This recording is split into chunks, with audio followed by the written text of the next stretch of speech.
नमस्कार। Science and study zone में आप सभी लोगों का स्वागत है।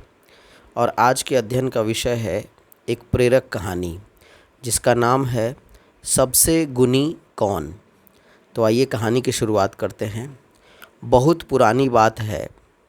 एक परमजीत नाम का राजा हुआ करता था। उसके राज्य में प्रजा बहुत सुखी और संपन्न थी। राजा स्वयं इस बात का विशेष ख्याल रखता था कि उसके राज्य में किसी को कोई तकलीफ़ न हो। प्रजा राजा का गुणगान करते नहीं थकती तथा उन्हें विशेष सम्मान मिलता था। समय बीतता गया और वो घड़ी भी आ गई जब राजा वृद्ध हो चला और अब सत्ता की बागडोर एक सही हाथ में देने के लिए राजा विचार करने लगा। राजा के 3 बेटे थे, इंद्रजीत, बलजीत और मंजीत। राजा ने तीनों बेटों को अपने पास बुलाकर अपनी मन की व्यथा बताई और उनसे पूछा कि पिछले 3 माह में आपने कौन कौन से बेहतर कार्य को संपन्न किया है, आप उसका ब्यौरा दीजिए। राजा का सबसे बड़ा बेटा इंद्रजीत बोला, पिताजी, नगर सेठ ने कीमती रत्नों को मुझे अन्य स्थान पर भेजने का काम सौंपा था और मैंने उसे पूरी ईमानदारी के साथ तथा जिम्मेदारी पूर्वक उस काम को पूरा किया। अगर मैं चाहता तो उनमें कुछ हेरा फेरी कर सकता था और मैं ऐसा अगर करता तो उसे पता भी नहीं चलता, क्योंकि उसके पास इसका कोई लिखित ब्यौरा नहीं था। पर मैंने ऐसा नहीं किया। अब बारी दूसरे बेटे की थी जिसका नाम बलजीत था।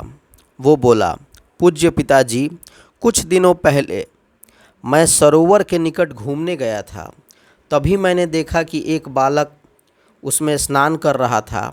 अचानक वो बालक डूबने लगा। मुझे तैरना नहीं आता था, परंतु बगैर जान की परवाह किए मैं सरोवर में कूद पड़ा और कठिन परिश्रम के फलस्वरूप मैंने उस बालक की जान बचाई।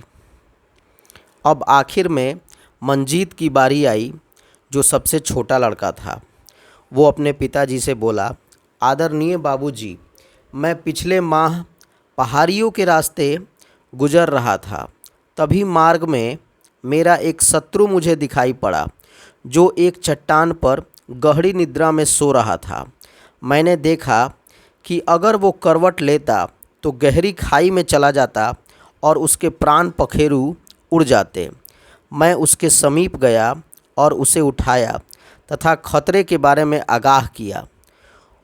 जब वो जागा तो वह शत्रुता को भूल गया और उसने मुझे गले से लगा लिया और बहुत आभार प्रकट किया।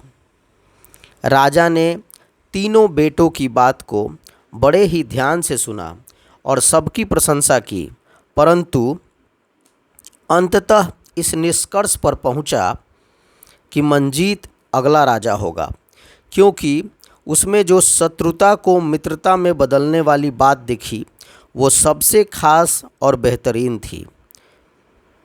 राजा में न्यायप्रिय होना, दयालु होना, सच्चा होना, वीर होना, ये आम बात होती है जो प्रायः राजा में देखी जाती है।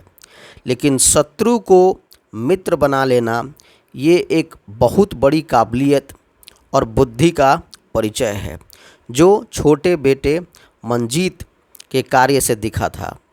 राजा ने फैसला किया कि अगला राजा मंजीत होगा।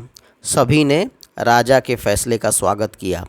इस प्रकार हमने इस कहानी से एक बहुत ही बड़ा क्वालिटी को सीखा है कि जीवन में शत्रु को मित्र बनाना एक बहुत बड़ा आर्ट होता है और हम ऐसा अगर करेंगे तो हमारा भी इन फ्यूचर हम भी राजा बन सकते हैं।